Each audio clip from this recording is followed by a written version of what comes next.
केजरीवाल जी आज के भगत सिंह हैं, लेकिन फांसी के फंदे से डरते हैं।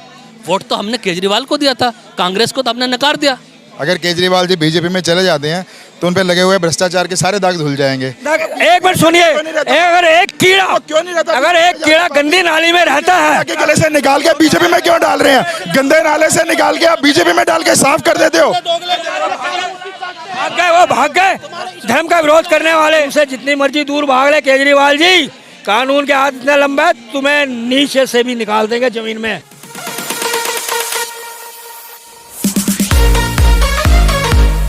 क्या नाम है सर आपका? मेरा नाम है असीम कुमार द्विवेदी। अभी गठबंधन वापस से कांग्रेस का आम आदमी पार्टी के साथ जोड़ा है, क्या वजह लगती है कि पहले जोड़ा फिर तोड़ा फिर जोड़ा? देखिए, ऐसा मैं केजरीवाल जी के बारे में माननीय केजरीवाल जी के बारे में यह बोलना चाहूँगा कि पहले यही हमारे नेता थे जो कि कांग्रेस पार्टी पे आरोप और सबको भ्रष्टाचारी बोलते थे, और आज वो उनके साथ यदि मिलके गठबंधन अपनी बना रहे हैं तो अब सोचिए कि इसी से जनता को पता लग गया कि भाई साहब बोलते कुछ हैं करते कुछ हैं। अभी यहाँ पर मतलब गठबंधन में और भी कई जो दल हैं वो भी जुड़े हुए हैं गठबंधन पे, मतलब अभी सवालात उठते रहते हैं गठबंधन पर। क्या लगता है आपको आगे चलकर ये गठबंधन क्या रूप लेगा? कुछ नहीं, इनका गठबंधन चलने वाला है नहीं, इनका गठबंधन चलेगा नहीं, चाहे किसी से भी गठबंधन कर ले। वो 2024 जो इलेक्शन आ रहा है उसमें आएंगे तो मोदी जी ही आएंगे। तो मतलब पहले गठबंधन इन्होंने तोड़ा, फिर जोड़ लिया, अब फिर टूट के फिर एक बार जुड़ चुका है, ये मतलब क्या बातें लग रही हैं? तो यही है, बस समझिए यही है कि बिना पेंदी का लोटा इसी को कहते हैं।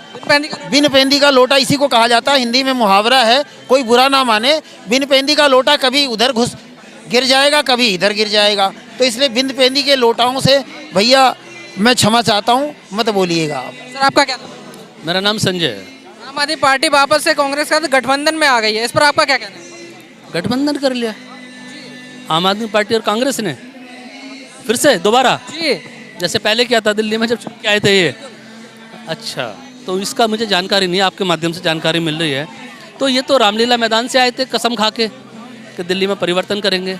केजरीवाल जी ने गठबंधन किया होगा, आम आदमी पार्टी ने, कट्टर ईमानदार देशभगत, कमाल हो गया। देशभक्ति है अरविंद के।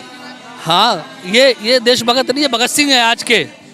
केजरीवाल जी आज के भगत सिंह हैं, लेकिन फांसी के फंदे से डरते हैं।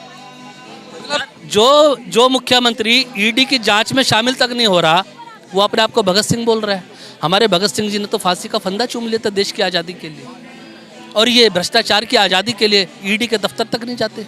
ये परिवर्तन लेके आएंगे, ये नैतिक मूल्य है इनकी राजनीति के।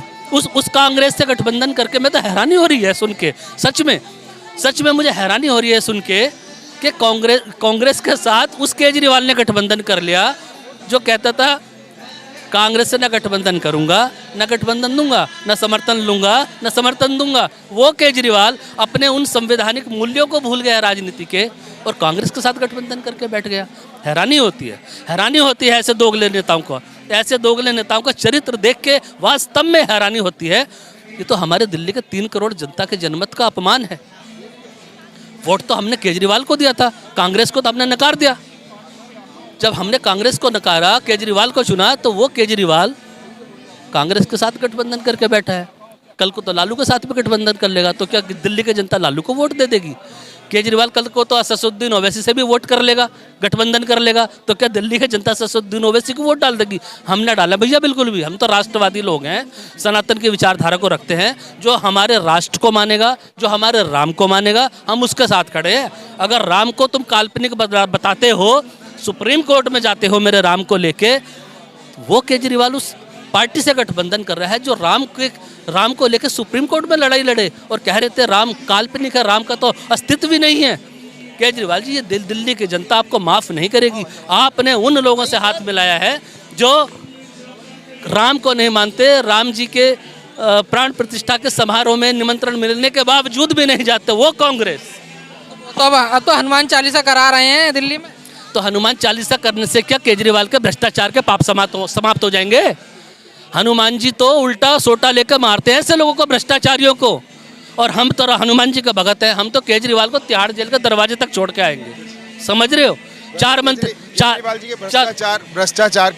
के भ्रष्टाचार के जो इल्जाम है ना, जो बीजेपी लगा रही है, वो धुल सकते हैं बीजेपी में शामिल होकर। अगर केजरीवाल जी बीजेपी में चले जाते हैं तो उन पे लगे हुए भ्रष्टाचार के सारे दाग धुल जाएंगे।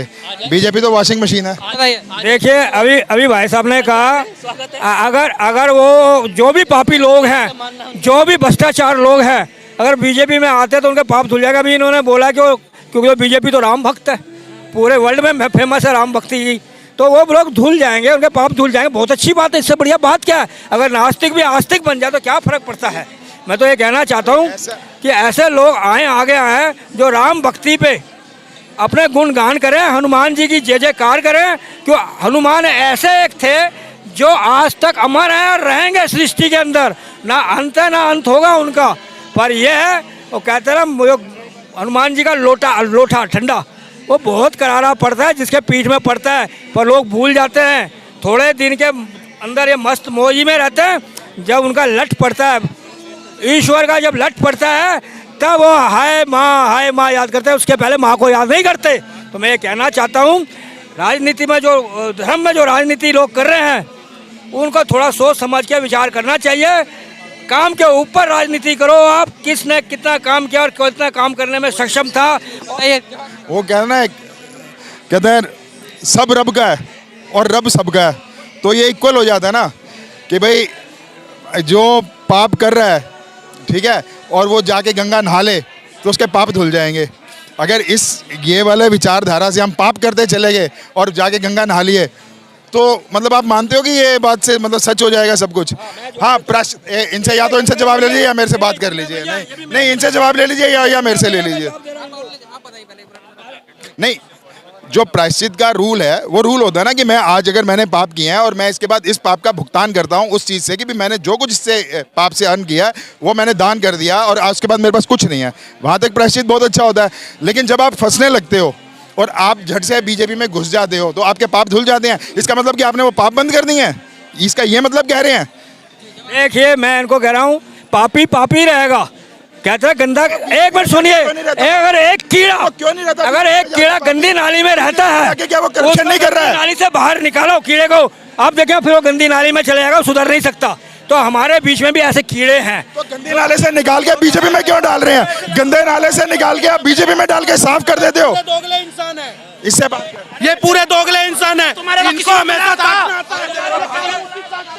भाग गए धर्म का विरोध करने वाले, ये धर्म का विरोध करने वाले भाग गए ना, धर्म का विरोध करते हैं ये।